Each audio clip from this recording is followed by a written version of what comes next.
Quando jovem, Albert Einstein passou um ano viajando. Ele se estabelecia na cidade italiana de Pavia, indo ao encontro de sua família, após abandonar os estudos na Alemanha, onde não suportava mais o rigor da escola, onde os professores não aceitavam bem seus questionamentos e o ensino parecia um tanto quanto autoritário.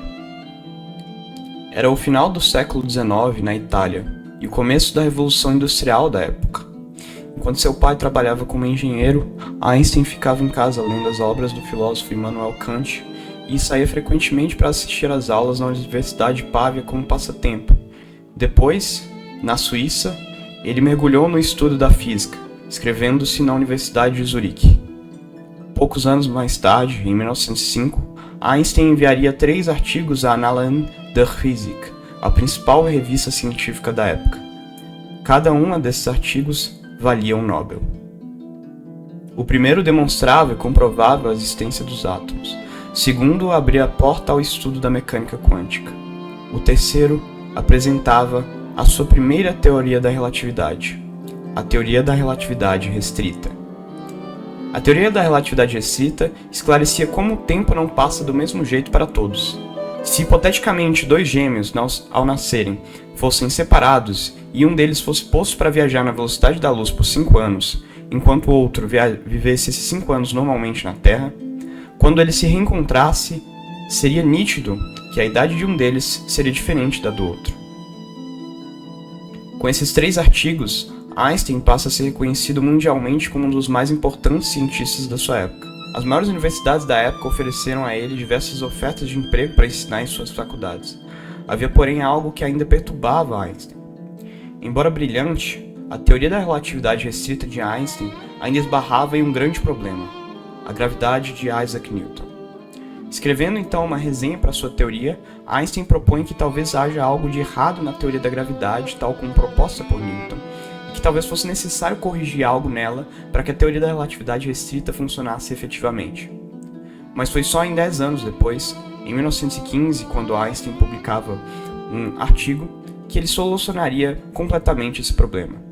Um artigo que propunha uma nova forma de entender a gravidade, uma teoria chamada Teoria da Relatividade Geral, a sua obra-prima. Existem obras-primas absolutas em todos os campos capazes de emocionar qualquer um. O Requiem de Mozart, a Odisseia de Homero, a República de Platão.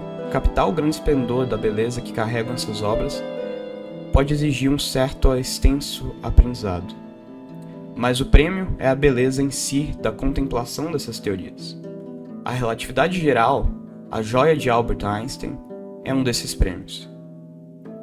Quando aprendemos que a Terra é redonda e que gira em volta do Sol, compreendemos que a realidade nem sempre é como nos parece ser. Mas entre os inúmeros avanços do saber humano ao curso da história, aquele realizado por Einstein é sem dúvida um dos maiores. Talvez possa ser comparado com o trabalho de Aristóteles para fundar a física, ou talvez com o trabalho que Newton teve de empreender para fundar a mecânica clássica. Isaac Newton, um dos maiores pensadores da física moderna, em sua obra A Principia, procurou explicar a razão pela qual as coisas caem e os planetas giram. Ele imaginou a existência de uma força que atrai todos os corpos, um em direção ao outro. Essa força ele chamou força de gravidade. Newton acreditava que as coisas se movem no espaço. Do que seria feito esse espaço, Newton não soube dizer. Mas pouco antes de nascer Einstein, Faraday e Maxwell tinham acrescentado algo novo à física de Newton: a existência de campos eletromagnéticos. O campo é uma entidade real difundida por toda parte que transporta as ondas de rádio, preenche o espaço, pode vibrar e ondular como a superfície de um lago, e leva consigo a força elétrica. Desde cedo, Einstein era fascinado com essa ideia de campos elétricos, principalmente nos motores dos centrais da eletricidade de seu pai. Foi assim que Einstein fez uma brilhante intuição. Se, assim como a eletricidade possui campos eletromagnéticos, então por que não a gravidade possuir também um campo gravitacional? Mas o que seria esse campo gravitacional? A genialidade de Einstein o levou a concluir que o campo gravitacional não seria difundido no espaço como o campo eletromagnético, mas o campo gravitacional deveria ser o próprio espaço. E essa é a principal ideia da relatividade geral. O espaço de Newton, onde as coisas se movem, e o campo gravitacional de Einstein, que transporta a força da gravidade, são no fim a mesma coisa. Assim, o espaço não seria algo diferente da matéria, mas um dos componentes materiais do mundo. Não é como se o espaço fosse um instante rígido e invisível, como acreditava Newton. O espaço é, na verdade, uma flexível malha que pode ser facilmente distorcida a depender do que se coloca dentro dele. Ou seja, Einstein estava querendo dizer que a gravidade não é uma força e o espaço também não é algo rígido, como pensava Newton. O espaço é, na verdade, como uma malha, a malha do espaço-tempo, e a gravidade é justamente a distorção que um objeto físico causa nessa malha. Esse vídeo de uma malha demonstra bem como Einstein enxergava a gravidade. No centro da malha, que seria a representação do espaço, um peso distorce essa malha, fazendo uma curva na malha por conta de sua massa. As pequenas bolas, por possuírem menos massa, distorcem pouco espaço e, portanto, tendem a girar em torno dessa distorção maior causada pelo peso no centro. Em exemplo, isso é a gravidade.